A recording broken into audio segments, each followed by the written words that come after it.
Christian day mo zum a nei po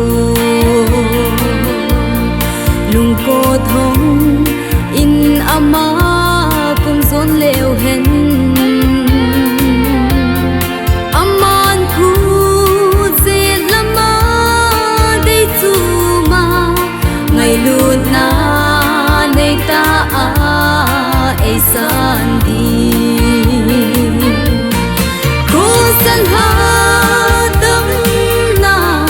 na to su Krista ei adia zo na asanna vetinin ta sanna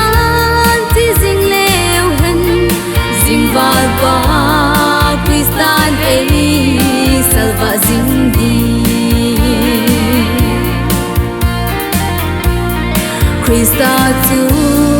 sung in be leo hen chon si su apun a ki ong tho ding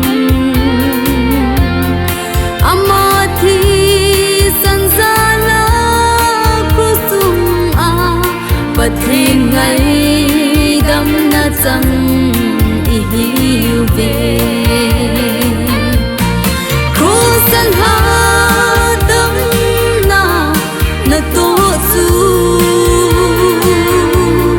Krista ei adia zo na asanna vetinin ta sanna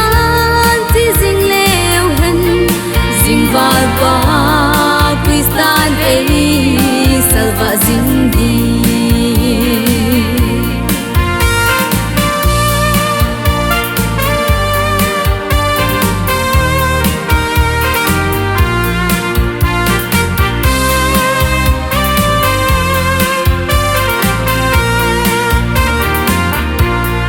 Krista tu